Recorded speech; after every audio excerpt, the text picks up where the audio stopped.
আসসালামু আলাইকুম। এখন আমি ইন্টারসেলুলার অ্যাকুমুলেশন আলোচনা করব। তো ইন্টারসেলুলার অ্যাকুমুলেশন হচ্ছে একটি সেলের মধ্যে নরমাল বা অ্যাবনর্মাল সাবস্টেন্স অ্যাকুমুলেট হওয়া। মানে অ্যাকুমুলেশনটা নরমালি থাকতে পারে, বাট সেটা অনেক কম পরিমাণে থাকে। বাট অ্যাকুমুলেশনটা যদি অনেক বেশি পরিমাণে হয়ে যায় অ্যাবনর্মাল অ্যামাউন্টস, তাহলে ওটাকে বলা হয় ইন্টারসেলুলার অ্যাকুমুলেশন। তো ইন্টারসেলুলার অ্যাকুমুলেশনের ইম্পর্টেন্স হচ্ছে একটি সেলের মধ্যে যদি কোনো সাবস্টেন্স অধিক পরিমাণে অ্যাকুমুলেট হয়, এটা নির্দেশ করে হচ্ছে মেটাবলিক ডিরেঞ্জমেন্ট। মানে ওই সেলটার যে মেটাবলিজম ওইটা ঠিকমতো হচ্ছে না। তো ইন্টারসেলুলার অ্যাকুমুলেশনের একটি ডেফিনেশন আছে। ডেফিনেশন হচ্ছে intercellular accumulation is the manifestation of metabolic derangement of a cell in which there is accumulation of abnormal amounts of several constituents. ঠিক আছে। তো ইন্টারসেলুলার অ্যাকুমুলেশন আসলে কোন কোন ম্যাটেরিয়ালের হতে পারে? তো ইন্টারসেলুলার অ্যাকুমুলেশনের প্রথমে হতে পারে নর্মাল সেলুলার কনস্টিটুয়েন্টস, মানে নর্মাল সাবস্টেন্সের অ্যাকুমুলেশন হতে পারে। এরপরে হচ্ছে অ্যাবনর্মাল সাবস্টেন্সের অ্যাকুমুলেশন হতে পারে। এছাড়াও কিছু পিগমেন্টের অ্যাকুমুলেশন হতে পারে। তো প্রথমে আসি নর্মাল সেলুলার কনস্টিটুয়েন্টস। তো নর্মাল সেলুলার কনস্টিটুয়েন্টসের মধ্যে কি কি আছে আমরা জানি, যেমন হচ্ছে ওয়াটার আছে, ঠিক আছে, তারপর হচ্ছে লিপিড আছে, প্রোটিন আছে, কার্বোহাইড্রেট আছে। এগুলো হচ্ছে নর্মাল সেলের একটি কনস্টিটুয়েন্টস। তো সেলে যদি water, lipid, protein, carbohydrate normally যতটুকু থাকার কথা তার থেকে যদি অনেক পরিমাণে বেড়ে যায়, সেটা হচ্ছে নর্মাল সেলুলার কনস্টিটুয়েন্টসের ইন্টারসেলুলার অ্যাকুমুলেশন। এবার সেই অ্যাবনর্মাল কনস্টিটুয়েন্টসকে ইউজুয়ালি দুইটা ক্যাটাগরিতে ভাগ করা হয়। একটা হচ্ছে এক্সোজেনাস আর একটা হচ্ছে এন্ডোজেনাস। তো এক্সোজেনাসের মধ্যে আছে মিনারেলস অ্যান্ড ইনফেকশিয়াস এজেন্টসের যে মেটাবোলাইটস ওইগুলা। অপরদিকে এন্ডোজেনাসের মধ্যে আছে হচ্ছে মেনলি সেলের যে মেটাবলিজম, ওই মেটাবলিজমের জন্য যদি কোনো অ্যাবনর্মাল কনস্টিটুয়েন্টস প্রডিউস হয়, তাহলে ওইগুলো হচ্ছে ইউজুয়ালি এন্ডোজেনাস অ্যাবনর্মাল মেটাবোলাইটস। ঠিক আছে। এবার আসি পিগমেন্টস। পিগমেন্টসকেও যথারীতি দুই ভাগে ভাগ করা হয়, একটা হচ্ছে এক্সোজেনাস আর একটা হচ্ছে এন্ডোজেনাস। তো এক্সোজেনাসের মধ্যে পিগমেন্টসে আছে কার্বন। ঠিক আছে, কার্বন। তো কার্বনের আরেক নাম হচ্ছে কোল ডাস্ট, আমরা জানি কোল ডাস্ট। এছাড়াও এন্ডোজেনাস যে পিগমেন্টস, মানে আমাদের সেলের নর্মাল পিগমেন্টস, ওইগুলোর মধ্যে আছে হচ্ছে লিপোফুসিন, এছাড়া মেলানিন, হিমোসিডারিন। এছাড়াও আরও একটা সাবস্টেন্স আছে যেটা হচ্ছে হোমোজেন্টিস্টিক অ্যাসিড। তো আমরা দেখতে পাচ্ছি পিগমেন্টসের মধ্যে এন্ডোজেনাস পিগমেন্ট হচ্ছে লিপোফুসিন, মেলানিন, হোমোসিডারিন এবং হোমোজেন্টিসিক অ্যাসিড। তো হোমোজেন্টিসিক অ্যাসিডও ইউজুয়ালি মেলানিনের মতো ব্ল্যাক পিগমেন্টস। তো এবার আসা হচ্ছে ইন্টারসেলুলার অ্যাকুমুলেশন কেন হচ্ছে, এর মেকানিজম। তো এবার আসি ইন্টারসেলুলার অ্যাকুমুলেশনের মেকানিজম। তো ইন্টারসেলুলার অ্যাকুমুলেশনের মেকানিজম আসলে চারটা মেন মেকানিজম আছে। তো প্রথম মেকানিজম হচ্ছে একটা সেল যদি তার যেই নর্মাল সাবস্টেন্স, ওই নর্মাল সাবস্টেন্সটা ঠিক মতো সেল থেকে রিমুভ না করতে পারে। যেমন এটা হচ্ছে নর্মাল সেল, নর্মাল সেলে যে এইগুলো হচ্ছে নর্মাল যেই সাবস্টেন্স, মানে আমি তো বললাম যে নর্মাল সাবস্টেন্স হচ্ছে লিপিড, তাই না? তো এই লিপিডটা নর্মাল সেলটা যদি ঠিক মতো রিমুভ না করতে পারে, তাহলে এই লিপিডটা সেলে অনেক জমা হয়ে সেটা অ্যাবনর্মাল মেটাবলিজম করে সেলকে চেঞ্জ করে দিতে পারে। যেমন হচ্ছে ফ্যাটি চেঞ্জ, ফ্যাটি লিভার। ঠিক আছে। তো এটাকে স্টেয়াসিসও বলা হয়। তার মানে প্রথম পয়েন্ট আমরা দেখতেছি যে abnormal removal of normal cellular constituents, যেটা হচ্ছে ফ্যাটি চেঞ্জের একমাত্র কারণ। মানে আমাদের লিপিড তো নর্মাল কনস্টিটুয়েন্টস ওইগুলো বের করতে পারতেছে না, আলটিমেটলি আমাদের ফ্যাটি লিভার হয়ে যাচ্ছে। 2 নাম্বার পয়েন্ট হচ্ছে অ্যাকুমুলেশন হবে কিছু এন্ডোজেনাস অ্যাবনর্মাল সাবস্টেন্স। ঠিক আছে। এন্ডোজেনাস কিছু অ্যাবনর্মাল সাবস্টেন্স অ্যাকুমুলেশন হবে অনেক বেশি পরিমাণে। তো এন্ডোজেনাস অ্যাবনর্মাল যে সাবস্টেন্স, আমি বলেছি যে মেটাবলিজমের জন্য usually endogenous abnormal substance produce হয় ঠিক মতো মেটাবলিজম না হলে।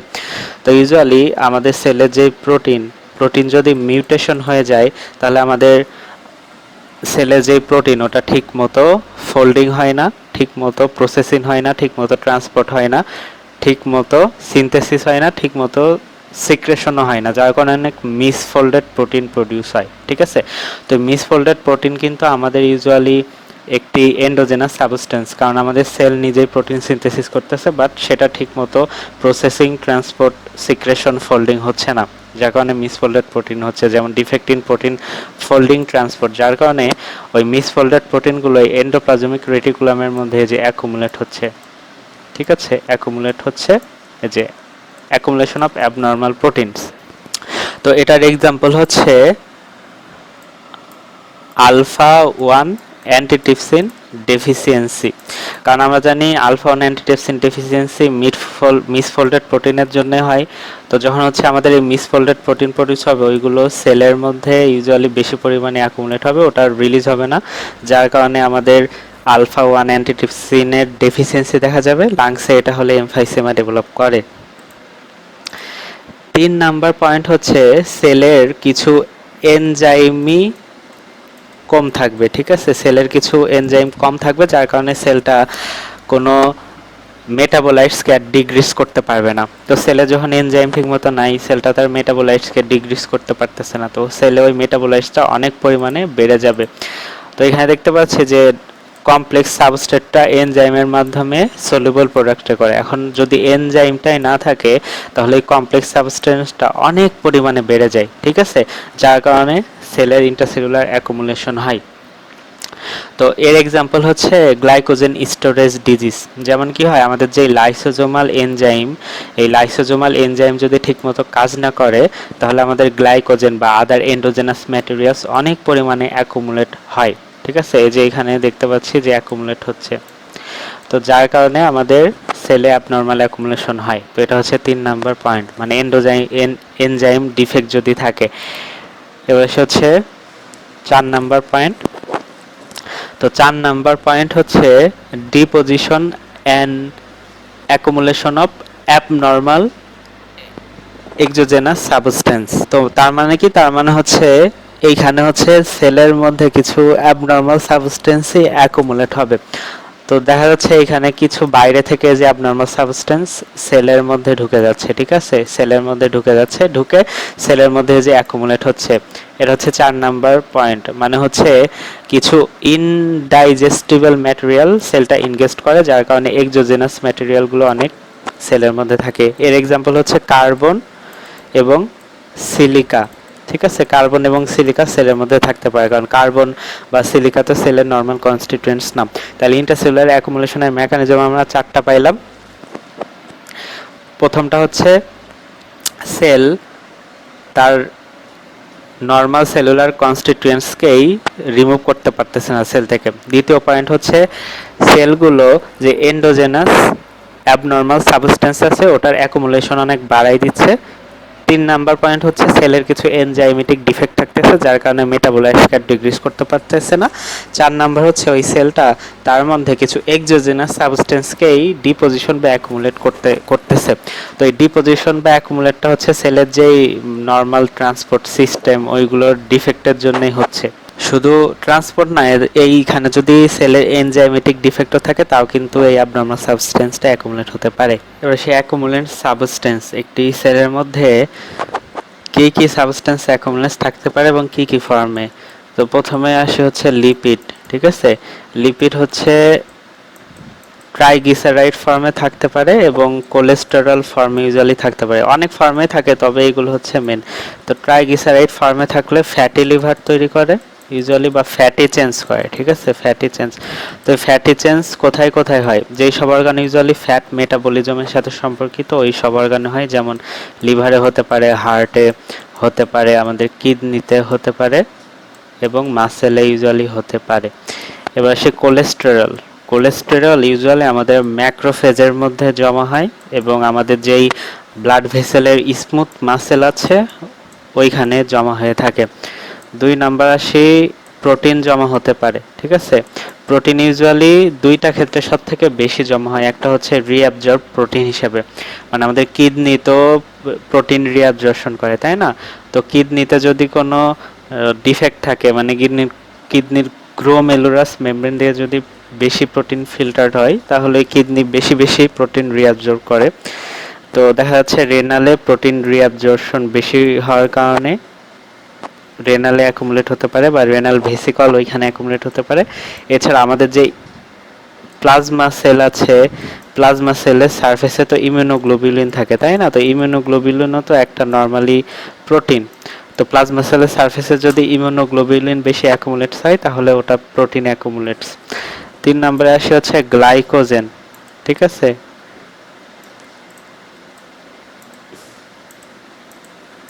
তো গ্লাইকোজেন ইউজুয়ালি আমাদের ম্যাক্রোফেজের মধ্যে অ্যাকুমুলেটস হয়। কখন অ্যাকুমুলেটস হয়? যখন ইউজুয়ালি এই লাইসোজোমাল এনজাইমের ডিফেক্ট থাকে তাহলে ম্যাক্রোফেজের মধ্যে বেশি পরিমাণে গ্লাইকোজেন স্টোরড হতে পারে, যেটা হচ্ছে গ্লাইকোজেন স্টোরেজ ডিজিজ নামে পরিচিত।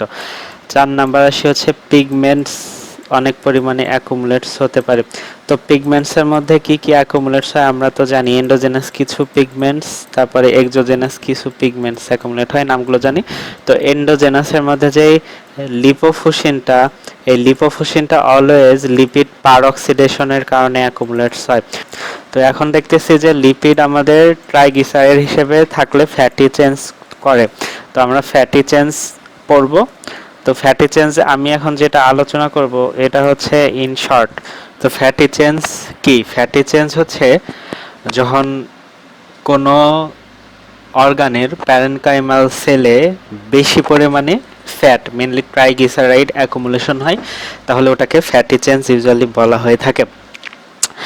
তো ফ্যাটি চেঞ্জের ডেফিনেশনটা কি? ফ্যাটি চেঞ্জের ডেফিনেশন হচ্ছে abnormal accumulation of triglyceride in the parenchymal cell is call fatty change or steatosis. তো ফ্যাটি চেঞ্জ কোথায় হয়? ফ্যাটি চেঞ্জ মেনলি আমাদের যেই সব সেল ফ্যাট মেটাবলিজমের সাথে কাজ করে ওই সব সেলে হয়। তো আমাদের লিভার হচ্ছে main organ of fat metabolism, তো আমাদের ফ্যাটি চেঞ্জ মেনলি লিভারে হয়। এছাড়াও আমাদের হার্টে হতে পারে, তাছাড়া আমাদের মাসেলে হতে পারে এবং আমাদের কিডনিতেও ফ্যাটি চেঞ্জ হতে পারে। তো এর মধ্যে যেটা হচ্ছে হার্টে আমাদের ফ্যাটি চেঞ্জ দুইটা কারণে ইউজুয়ালি হয়। যদি পেশেন্টের ডিপথেরিয়া থাকে তাহলে হতে পারে, অথবা যদি সিভিয়ার অ্যানিমিয়া থাকে, ঠিক আছে? সিভিয়ার অ্যানিমিয়াতে ইউজুয়ালি হার্টে ফ্যাটি চেঞ্জ হতে পারে, কারণ সিভিয়ার অ্যানিমিয়াতে ইউজুয়ালি আমাদের হার্টের অক্সিজেনেশনটা কমে যায়, আলটিমেটলি ফ্যাটি চেঞ্জ হয়। তো কেন অক্সিজেন কমে গেলে ফ্যাটি চেঞ্জ হয় সেটা আমি পরে যখন বলবো কারণটা তখন ক্লিয়ার হয়ে যাবে। তো ফ্যাটি চেঞ্জের কজ কি? ফ্যাটি চেঞ্জের কজ অনেকগুলো কজ আছে। তো কজ হচ্ছে টক্সিনের জন্য হতে পারে, মেনলি কোন টক্সিন? কার্বন টেট্রাক্লোরাইডের জন্য আমাদের ফ্যাটি চেঞ্জ হতে পারে। এছাড়াও অ্যালকোহলের জন্য হতে পারে, তাছাড়া স্টারভেশনে হতে পারে, ডায়াবেটিস মেলাইটাসে আমাদের ফ্যাটি চেঞ্জ হতে পারে, প্রোটিন এনার্জি ম্যালনিউট্রিশনেও হতে পারে, অবিসিটির জন্য হতে পারে এবং অ্যানোক্সিয়ার জন্য হতে পারে, ঠিক আছে? তো আমাদের অ্যানোক্সিয়ার জন্যও কিন্তু ফ্যাটি চেঞ্জ হয়। তো দেখতে পাচ্ছি সিভিয়ার অ্যানিমিয়া যখন হয় তখন আমাদের ব্লাডে হিমোগ্লোবিনের পরিমাণ কমে যায়। তো হিমোগ্লোবিন ইউজুয়ালি অক্সিজেন ট্রান্সপোর্ট করে, তো যখন আমাদের হিমোগ্লোবিন নাই অক্সিজেনও ট্রান্সপোর্ট করতে পারবে না, আলটিমেটলি আমাদের অ্যানোক্সিয়া হয়ে যাবে, যার কারণে আমাদের হার্টে ফ্যাটি চেঞ্জ হয়। তো হার্টের মেন ডিপথেরিয়া এবং সিভিয়ার অ্যানিমিয়াতে আমাদের ফ্যাটি চেঞ্জ হয়। তো লিভারের ফ্যাটি চেঞ্জের মেকানিজমটা এখন আলোচনা করব। এবার সে ফ্যাটি চেঞ্জের মেকানিজম। তো আমাদের ফ্যাটি চেঞ্জ ইউজুয়ালি লিভারে হয়ে থাকে, তো আমি লিভারের মেকানিজমটা আলোচনা করব। তো usually liver and gall bladder আমি যখন আলোচনা করব সিস্টেমিক প্যাথোলজিতে তখন ইন ডিটেলস ফ্যাটি চেঞ্জ বলবো, এখানে যতটুকু দরকার আমি ততটুকু বলতেছি। তো ফ্যাটি চেঞ্জের মেন পয়েন্ট হচ্ছে যদি লিভারে ফ্রি ফ্যাটি অ্যাসিডটা বেশি ঢুকে আমাদের সার্কুলেশনের থেকে। তো প্রথম পয়েন্ট হচ্ছে increase entry of free fatty acid. তো এই ফ্রি ফ্যাটি অ্যাসিডটা আমাদের লিভারে এন্টার করতে পারে দুইটা রুট থেকে, একটা হচ্ছে অ্যাডিপোজ টিস্যু থেকে, ঠিক আছে? তো অ্যাডিপোজ টিস্যু থেকে কখন এন্ট্রি করে? অ্যাডিপোজ টিস্যু থেকে যখন স্টারভেশন হয় অথবা ডায়াবেটিস মেলাইটাস হয় তখন অ্যাডিপোজ টিস্যু থেকে আসে। আরেকটা রুট হচ্ছে এক্সোজেনাস রুট। এই এক্সোজেনাস রুট থেকে আসে অবেসিটির কারণে, যখন বেশি পরিমাণে ইনটেক করা হয় ফ্রি ফ্যাটি অ্যাসিড তখন ওটা আমাদের লিভারে ঢুকে যায়। দুই হচ্ছে আমাদের লিভারে যদি এই ফ্রি ফ্যাটি অ্যাসিড সিনথেসিসই বেড়ে যায়, ঠিক আছে? লিভারে হচ্ছে increase synthesis of free fatty acid. তো ইউজুয়ালি লিভারে এই ফ্রি ফ্যাটি অ্যাসিড সিনথেসিস বেড়ে যায় আমাদের অ্যাসিটেট থেকে সিনথেসিসটা অনেক বেড়ে যায়। এবার 3 আসি, যদি লিভারে এই ফ্রি ফ্যাটি অ্যাসিডের ইউটিলাইজেশনটা কমে যায়, মানে decrease utilisation of free fatty acid. তো ইউজুয়ালি এই ফ্রি ফ্যাটি অ্যাসিডটা ইউটিলাইজেশন হয়ে কিটোন বডি এবং আমাদের কার্বন ডাই অক্সাইডে কনভার্ট হয়ে থাকে, ঠিক আছে, কিটোন বডি আর কার্বন ডাই অক্সাইড। তো এই পুরো রিয়াকশনটা হ্যান্ডেল করে অক্সিজেন। তো ইউজুয়ালি যখন অ্যানোক্সিয়া হয়, অ্যানোক্সিয়া হলে আমাদের অক্সিজেন তো কমে যায়, তাই না? তো অক্সিজেন যখন কমে যায় তখন আর এই রিয়াকশনটা হতে পারে না, মানে ফ্রি ফ্যাটি অ্যাসিডটা কিটোন বডি অ্যান্ড কার্বন ডাইঅক্সাইডে কনভার্ট হতে পারে না, যার কারণে ফ্রি ফ্যাটি অ্যাসিডের ইউটিলাইজেশন কমে যায় এবং এটা লিভারে অনেক পরিমাণে অ্যাকুমুলেট হয়। চার হচ্ছে যদি ট্রাইগ্লিসারাইড সিনথেসিস বেড়ে যায়। তো ট্রাইগ্লিসারাইড সিনথেসিস কখন বাড়ে? যখন হচ্ছে অ্যালকোহল খাওয়া হয় বেশি পরিমাণে, তখন হচ্ছে ট্রাইগ্লিসারাইড সিনথেসিস বেড়ে যায়। কারণ অ্যালকোহল খাইলে একটা এনজাইম অ্যাক্টিভেটেড হয়, যে এনজাইমকে বলা হয় আলফা গ্লিসেরোফসফেট। তো অ্যালকোহল খাওয়ার জন্য যখন আলফা গ্লিসেরোফসফেট বেড়ে যায় তখন ইউজুয়ালি আমাদের ট্রাইগ্লিসারাইড সিনথেসিসটাও বেড়ে যায়। 5 নাম্বার পয়েন্ট হচ্ছে আমাদের জানি আমাদের ফ্যাট ট্রান্সপোর্ট করে অ্যাপোপ্রোটিন দিয়ে, তাই না? ফ্যাট ইউজুয়ালি অ্যাপোপ্রোটিন দিয়ে ট্রান্সপোর্ট হয়ে থাকে। তো যখন এই অ্যাপোপ্রোটিন সিনথেসিসটাই ইউজুয়ালি কমে যায় তখন আমাদের এই ফ্যাটি চেঞ্জ হতে পারে লিভারে। তো অ্যাপোপ্রোটিন সিনথেসিস কমে ইউজুয়ালি যখন কোনো টক্সিন ইন্ট্রোডিউস করা হয়, যেমন কার্বন টেট্রাক্লোরাইড, এছাড়া যখন অ্যালকোহল অধিক পরিমাণে খাওয়া হয়, এছাড়া আমাদের স্টারভেশনেও এই অ্যাপোপ্রোটিন সিনথেসিস বেড়ে যাইতে পারে। 6 নাম্বার পয়েন্ট হচ্ছে আমাদের লিভার থেকে যদি লিপোপ্রোটিন সিক্রেশনটা কমে যায়, মানে লিভার থেকে যদি লিপোপ্রোটিন সিক্রেশনটা কমিয়ে দেয় লিভার নিজেই, তাহলে আমাদের লিভারে ফ্যাটি চেঞ্জ হতে পারে। তো লিভারে ফ্যাটি চেঞ্জ হলো, তাইলে ফ্যাটি চেঞ্জের ডিসঅ্যাডভান্টেজ কি? লিভারের ফ্যাটি চেঞ্জ হলে লিভারের সিরোসিস হতে পারে, ঠিক আছে, লিভার সিরোসিস হতে পারে। এছাড়াও লিভারে হেপাটোসেলুলার কার্সিনোমাও হতে পারে, সিরোসিস বা হেপাটোসেলুলার কার্সিনোমা ডেভেলপ করতে পারে। এবার সে লিভারে যে ফ্যাটি চেঞ্জ হয় তার মরফোলজি। তো ইউজুয়ালি লিভারে ফ্যাটি চেঞ্জের মরফোলজি দুইটা ক্যাটাগরিতে ভাগ করা হয়, একটা হচ্ছে গ্রস বা খালি চোখে আমরা কি দেখতে পারি, আর দুই হচ্ছে মাইক্রোস্কোপিক, ঠিক আছে। তো গ্রসে কি দেখি? গ্রসে ইউজুয়ালি যখন লিভারে ফ্যাটি চেঞ্জটা মানে ফ্যাট অ্যাকুমুলেশন একদমই মাইল্ড হয়, খুবই কম হয়, তাহলে লিভারে কোনো চেঞ্জ হয় না, ঠিক আছে, নো চেঞ্জ। অপরদিকে যদি আর একটু বেশি পরিমাণে ফ্যাট জমে লিভারে, তাহলে লিভারটা ইউজুয়ালি সাইজে বড় হয়ে যায়, ঠিক আছে, সাইজে বড় হয়ে যায় এবং ইয়েলোইশ কালার হয়ে যায়, ইয়েলোইশ কালার হয়ে যায়। আরও যদি সিভিয়ার পরিমাণে, একদম সিভিয়ার পরিমাণে আমাদের ফ্যাট অ্যাকুমুলেশন হয়, তাহলে লিভারটা ওয়েটে অনেক বেড়ে যায়, হিউজ পরিমাণে ওয়েট বেড়ে যায়। ওয়েটটা ইউজুয়ালি 3 থেকে 6 কেজি হয়ে যায় লিভারের, এবং যেটা ইয়েলোইশ ছিল ওটা ব্রাইট ইয়েলো হয়ে যায়, ঠিক আছে, ব্রাইট ইয়েলো হয়। এছাড়াও লিভারটার অ্যাপিয়ারেন্সটা সফট এবং গ্রিজি হয়ে যায়, সফট এবং গ্রিজি। এবার হচ্ছে মাইক্রোস্কোপিক। তো মাইক্রোস্কোপিকেতে যখন হচ্ছে ইউজুয়ালি হেপাটোসাইটের কথা বলি, এটা হচ্ছে একটা হেপাটোসাইট, এটা হচ্ছে একটা হেপাটোসাইট। হেপাটোসাইটের মধ্যে যখন মাইল্ড ফ্যাটি চেঞ্জ হয় তখন কি হয়, এখানে যে নিউক্লিয়াস থাকে, হেপাটোসাইটের মধ্যে নিউক্লিয়াস থাকে, নিউক্লিয়াসের চারিদিকে ইউজুয়ালি কিছু এরকম ভ্যাকিউল ফর্মেশন হয়, ঠিক আছে, ক্লিয়ার ভ্যাকিউল। যখন মডারেট ফ্যাটি চেঞ্জ হয়, মানে একটু বেশি ফ্যাটি চেঞ্জ হয়, তখন কি হয়, এই হেপাটোসাইটের মধ্যে যে নিউক্লিয়াসটা থাকে, এই নিউক্লিয়াসের চারিদিকে যে ভ্যাকিউলগুলো ফর্মেশন হচ্ছে, ভ্যাকিউলগুলো একটা আর একটার সাথে এইভাবে লেগে যায়, ঠিক আছে, লেগে বড় একটা ভ্যাকিউল এভাবে ফর্মেশন করে। তো বড় একটা ভ্যাকিউল যখন ফর্মেশন করে তো ওখানে এই নিউক্লিয়াসটাকে একটু চাপ দিয়ে নিউক্লিয়াসটাকে পেরিফেরির দিকে পাঠিয়ে দেয়, নিউক্লিয়াসটা পেরিফেরির দিকে চলে আসে আর ভ্যাকিউলটা ইউজুয়ালি একসাথে মিলে বড় একটা ক্লিয়ার স্পেস ফর্মেশন করে, যে স্পেস ফর্মেশন করে যার কারণে নিউক্লিয়াসটা পেরিফেরির দিকে চলে আসে।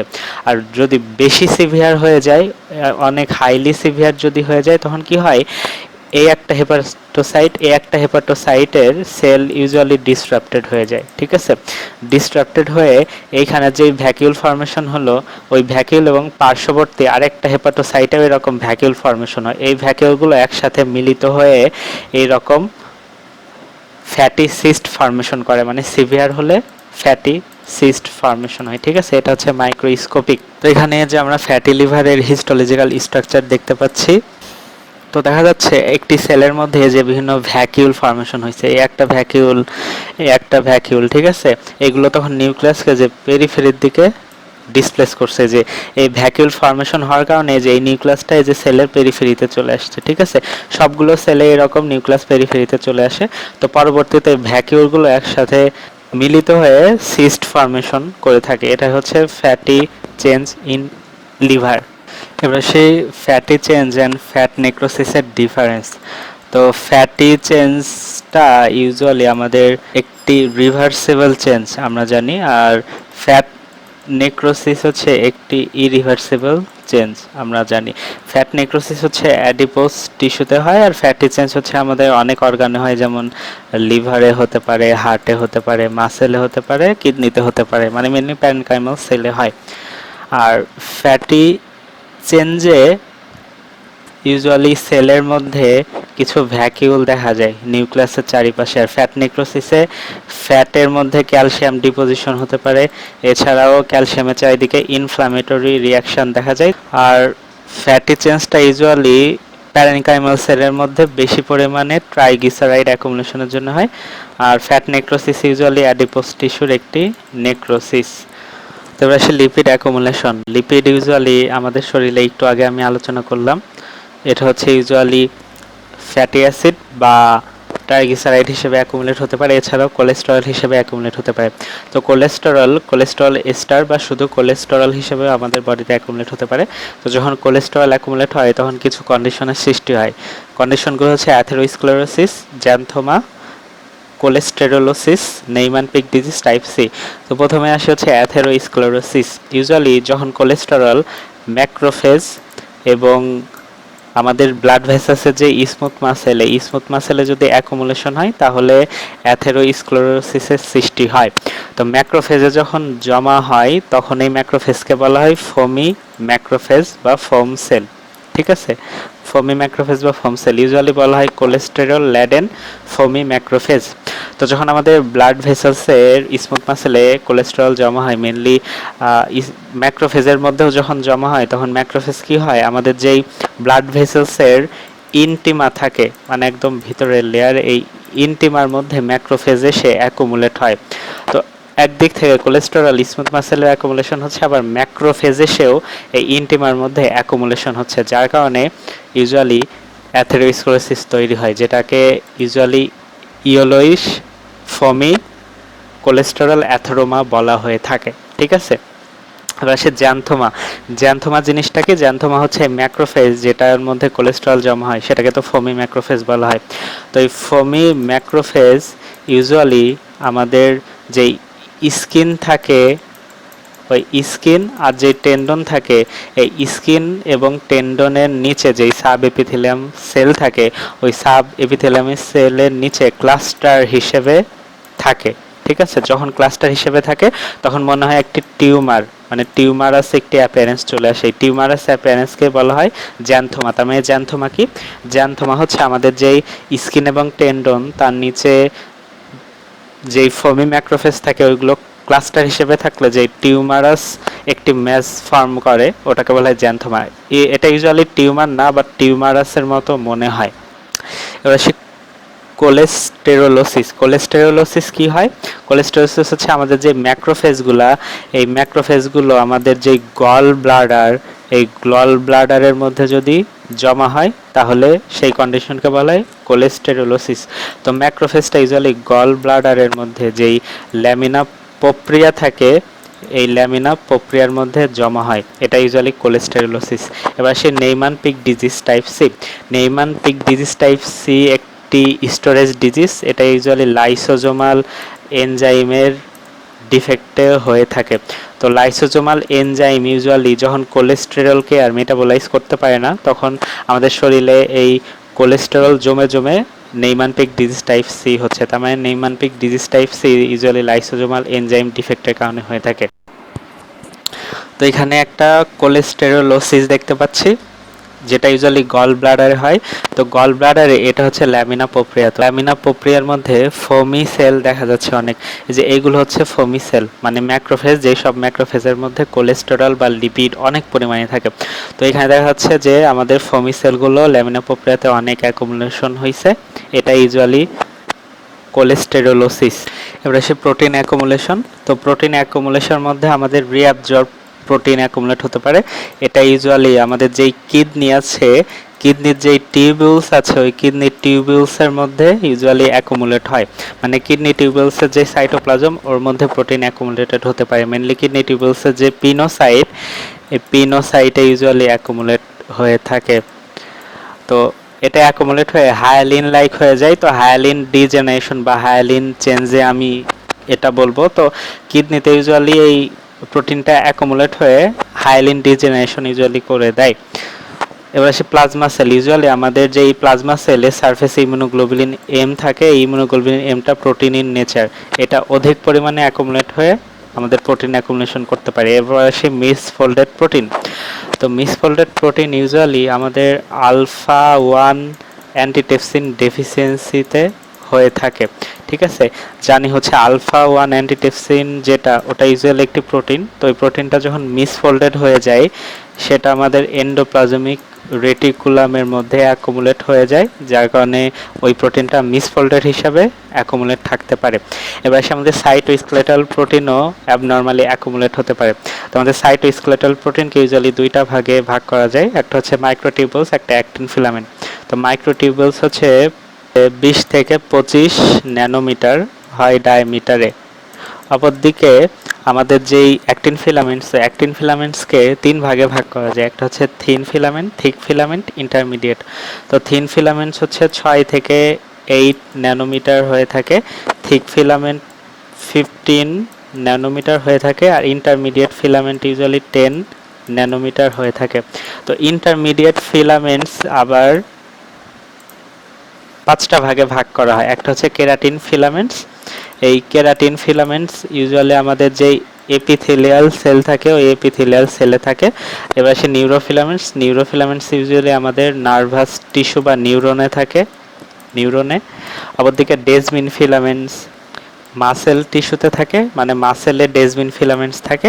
এছাড়াও ভিমেন্টিন ফিলামেন্ট ইউজুয়ালি আমাদের কানেকটিভ টিস্যুতে থাকে। আর গ্লিয়াল ফিলামেন্ট ইউজুয়ালি আমাদের অ্যাস্ট্রোসাইটে থাকে। ঠিক আছে, অ্যাস্ট্রোসাইটে। তো এইগুলো অ্যাবনর্মালি অ্যাকুমুলেট, মানে অধিক পরিমাণে অ্যাকুমুলেট হতে পারে। তো ইউজুয়ালি আমাদের ইরিভার্সেবল সেল ইনজুরি বা যে ইনজুরিটা মেনলি এই কেরাটিন ফিলামেন্টস এবং নিউরোফিলামেন্টস এই দুইটা করে থাকে। তো কেরাটিন ফিলামেন্টস যেটা, সেটা আমাদের লিভারে অ্যাকুমুলেশন হতে পারে যখন হচ্ছে কেউ অ্যালকোহল খায়। ক্রনিক অ্যালকোহল যারা খায়, তাদের অ্যালকোহলের কারণে লিভারের যে সাইটোপ্লাজমটা থাকে, ওই লিভারের সাইটোপ্লাজমে ইউজুয়ালি কিছু সাইটোপ্লাজমিক ইনোক্লুশন বডি দেখা যায়, যেগুলো ইউজুয়ালি ইউসিনোফিলিক ইন নেচার। ওই সাইটোপ্লাজমিক ইনোক্লুশন বডি পিওরলি এই কেরাটিন ফিলামেন্ট দিয়ে গঠিত, যেটা ইউজুয়ালি আমাদের লিভারে পায়। অপরদিকে নিউরোফিলামেন্টস যেটা, সেটা হচ্ছে আমাদের ব্রেনে নিউরোফিবলারি ট্যাঙ্গেল হিসাবে অ্যাকুমুলেট হতে পারে, যার কারণে আলহেজমিয়ার ডিজিজ হয়ে থাকে। এছাড়া আমাদের কিছু অ্যাবনর্মাল প্রোটিন অ্যাকুমুলেশন হতে পারে। তো অ্যাবনর্মাল প্রোটিন ইউজুয়ালি আমাদের অ্যামাইলোডোসিসে অ্যাকুমুলেট হয়। অ্যামাইলোডোসিসে আমাদের অ্যাবনর্মাল প্রোটিন অ্যাকুমুলেটস হয়ে থাকে। তো এখানে একটা হিস্টোলজিক্যাল স্ট্রাকচার দেখতে পাচ্ছি হেমাটক্সিলিন ইউসিনোফিলিক স্টেইনে। সেটা হচ্ছে যে এটা রেনাল টিউবিউলসের একটি স্ট্রাকচার। তো রেনাল টিউবিউলসের মধ্যে যে প্রোটিন দেখা যাচ্ছে, অনেক প্রোটিন অ্যাকুমুলেট হয়েছে। ঠিক আছে, এটা হচ্ছে রিঅ্যাবজর্পশন প্রোটিন। এই যে সব জায়গায় রিঅ্যাবজর্পশন প্রোটিন অ্যাকুমুলেট হয়েছে। এবার আসি গ্লাইকোজেন। ইউজুয়ালি গ্লাইকোজেন, আমাদের গ্লাইকোজেন স্টোরেজ ডিজিজের কারণে অ্যাকুমুলেট হতে পারে। ইউজুয়ালি লাইসোজোমাল কোনো এনজাইমের সমস্যা থাকলে অ্যাকুমুলেট হয়। এছাড়া গ্লাইকোজেন ইউজুয়ালি মাইক্রোস্কোপেতে ক্লিয়ার একটা ভ্যাকিউল হিসেবে দেখা যেতে পারে। তাছাড়া গ্লাইকোজেন ডায়াবেটিস মেলাইটাসে আমাদের যেই প্যানক্রিয়াটিক বিটা সেল, এছাড়া আমাদের কিডনি বা লিভারে অ্যাকুমুলেট হতে পারে। এবার আসে পিগমেন্টসের মধ্যে আমরা জানি কিছু এক্সোজেনাস পিগমেন্টস, কিছু এন্ডোজেনাস পিগমেন্টস আছে। তো এক্সোজেনাস পিগমেন্টসের মধ্যে মেনলি হচ্ছে কার্বন। তো কার্বন ইউজুয়ালি আমাদের শরীরে অনেকভাবে আসতে পারে। মেন একটা রুট হচ্ছে ইন্সপাইরেশনের মাধ্যমে। ইউজুয়ালি কার্বন ডাস্ট যদি কেউ ইন্সপায়ার করে তাহলে তার লাংসে গিয়ে, লাংসে আমাদের যে অ্যালভিওলার ম্যাক্রোফেজ আছে, এই অ্যালভিওলার ম্যাক্রোফেজটা ওই কার্বনকে ইনগালভ করার পরে ওই অ্যালভিওলার ম্যাক্রোফেজ ইউজুয়ালি যে ট্রাকিও বঙ্কিওয়াল লিমনোডস আছে, ওই ট্রাকিও বঙ্কিওয়াল লিমনোডসে গিয়ে ইউজুয়ালি ওই লিমনোডসে অ্যাগ্রিগেট হয়। তার মানে কার্বন ডাস্ট লিমনোডসে পাওয়া যায়। এছাড়া ট্যাটুইং এর মাধ্যমে ইউজুয়ালি অ্যাকুমুলেট হতে পারে। যেখানে ট্যাটুইং করা হয় ওইখানে লিমনোডসে ইউজুয়ালি পাওয়া যায়। এবার আছে এনজোজেনাস কিছু পিগমেন্টস। তো প্রথমে হচ্ছে লিপোফুসিন ইউজুয়ালি লিপিড পার অক্সিডেশনের কারণে পাওয়া যায়। তো এছাড়াও বয়সের কারণে, মানে এজিং যখন হয়, এজিংয়ের জন্য ইউজুয়ালি আমাদের হার্টে, এছাড়া আমাদের লিভারেও এই লিপোফুসিন গ্রানিউল পাওয়া যাইতে পারে। এবার সে মেলানিন ইউজুয়ালি একটি ব্রাউন ব্ল্যাক পিগমেন্ট, ঠিক আছে। Melanin usually brown black pigment, সেটা মেলানোসাইটের মধ্যে প্রডিউস হয়। তো কিভাবে প্রডিউস হয়? ইউজুয়ালি আমাদের যেই থাইরোসিন রেসিডিউ থাকে, এই টাইরোসিন রেসিডিউটা টাইরোসিনেজ এনজাইমের মাধ্যমে যখন ডাইহাইড্রোক্সি অ্যালানিনে কনভার্ট হয় তখনই এই মেলানিন পাওয়া যায়। তো দেখা যাচ্ছে মেলানিন হচ্ছে আমাদের মেলানোসাইটে যে টাইরোসিন থাকে, ওই টাইরোসিনেজ এনজাইমের মাধ্যমে যখন ডাইহাইড্রোক্সি অ্যালানিনে কনভার্ট হয় তখন আমরা মেলানিন পাচ্ছি। এছাড়া আরও একটি সাবস্টেন্স পাওয়া যায় এন্ডোজেনাসলি, সেটা হচ্ছে হোমোজেন্টিসিক অ্যাসিড। এটা ইউজুয়ালি ব্ল্যাক অ্যাপিয়ারেন্স। তো এটা ইউজুয়ালি একটা ডিজিজে পাওয়া যায়। ডিজিজটার নাম হচ্ছে অ্যালকাপ্টোনিউরিয়া। তো এই অ্যালকাপ্টোনিউরিয়াতে ইউজুয়ালি এই হোমোজেনিস্টিক অ্যাসিড পাওয়া যায়। তো কোথায় কোথায় পাওয়া যায়? ইউজুয়ালি 3 জায়গা পাওয়া যায়। আমাদের স্কিনে পাওয়া যায়, আমাদের কানেকটিভ টিস্যুতে পাওয়া যায় এবং আমাদের কার্টিলেজে পাওয়া যায়। তো স্কিন, কানেকটিভ টিস্যু, কার্টিলেজে যেই পিগমেন্টেশন হচ্ছে বা ডিকালারাইজেশন হচ্ছে, এটাকে বলা হয় অংক্রোনোসিস। এবার আসি হিমোসিডারিন ইউজুয়ালি আয়রনের একটি স্টোরেজ ফর্ম। এটা হচ্ছে স্টোরেজ ফর্ম অফ আয়রন। তো ইউজুয়ালি এই হিমোসিডারিনটা আয়রনের স্টোরেজ ফর্ম। তো হিমোসিডারিন ইউজুয়ালি আমাদের যে হিমোগ্লোবিন থাকে ওই হিমোগ্লোবিন থেকে পাওয়া যায়। তো ইউজুয়ালি একটা আয়রন দুইটা জিনিসের সাথে বাইন্ড করে। আয়রন যখন হচ্ছে ট্রান্সফেরিনের সাথে বাইন্ড করে তখন আয়রনটা ট্রান্সপোর্ট হয়, ঠিক আছে। অপরদিকে আয়রনটা যখন অ্যাপোফেরিটিনের সাথে বাইন্ড করে তখন ওটা স্টোরেজ ফর্মে থাকে। তো অ্যাপোফেরিটিনগুলো অনেকগুলো একটার সাথে যুক্ত হয়ে ফেরিটিন মাইসেলি ফর্মেশন করে, ঠিক আছে। এই ফেরিটিন যে মাইসেলি, এই ফেরিটিন মাইসেলিগুলো আবার অ্যাগ্রিগেটেড হয়ে এই হিমোসিডারিন ফর্ম করে। তো এই হিমোসিডারিন হচ্ছে আমাদের অনেক জায়গায় ডিপোজিট হতে পারে, যেমন মনোনিউক্লিয়ার ফ্যাগোসাইটিক সেল আমাদের হিমোসিডারিন ডিপোজিট করতে পারে। এছাড়া আমাদের যে লিম্ফ নোডস ওইখানে থাকতে পারে, কিডনিতে থাকতে পারে, স্প্লিনে থাকতে পারে। এছাড়া আমাদের কানেকটিভ টিস্যুতেও ইউজুয়ালি থাকতে পারে হিমোসিডারিন। তো হিমোসিডারিনের সোর্স ইউজুয়ালি লোকালও হতে পারে, সিস্টেমিকও হতে পারে। তো আমাদের হিমোসিডারিন ইউজুয়ালি দুইটা কারণে ডিপোজিট হতে পারে। একটা হচ্ছে লোকাল, একটা কারণে লোকালি ডিপোজিট হতে পারে, আর একটা হচ্ছে সিস্টেমিক ডিপোজিট হতে পারে। তো লোকাল ডিপোজিশন ইউজুয়ালি যখন লোকাল হেমোরেজ হয় তখন হয়। তো লোকাল হেমোরেজের জন্য যেই ব্রুইশ, এই ব্রুইশটাও ইউজুয়ালি একটি লোকাল হিমোসিডারিন পিগমেন্টেশন, ঠিক আছে। আর সিস্টেমিক ওভারলোডের জন্য আমাদের হিমোসিডারিন ডিপোজিশন হতে পারে। সিস্টেমিকের প্রথমটাই হচ্ছে ইনক্রিজ অ্যাবজর্পশন অফ আয়রন, ঠিক আছে, ইনক্রিজ অ্যাবজর্পশন আয়রন। তো যখন আমাদের খাবারের আয়রনটার অ্যাবজর্পশন অনেক বেড়ে যায় তখন আমাদের এটা সিস্টেমিক্যালি ওভারলোড হয়ে আমাদের হিমোসিডেন ডিপোজিশন হতে পারে। তো ইনক্রিজ অ্যাবজর্পশন আমাদের কনজেনিটাল অ্যানোমেলির জন্য হতে পারে, মানে আমাদের inborn error in metabolism of iron নামে একটা ডিজিজ হতে পারে। ঠিক আছে, inborn error in metabolism of আয়রনটার যে ডিজিজ এটাকে বলা হয় হেমোক্রোমাটোসিস।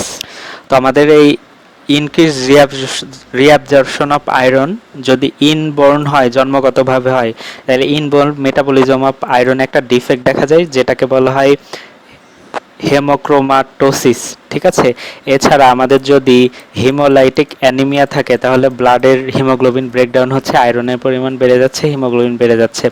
এছাড়াও যদি ব্লাড ট্রান্সফিউশন অনেক করা হয়, মানে ফ্রিকুয়েন্ট ব্লাড ট্রান্সফিউশন করা হয়, তাহলে আমাদের হিমোসিডোরেসিস হতে পারে। That's all about pigmentation. Thank you.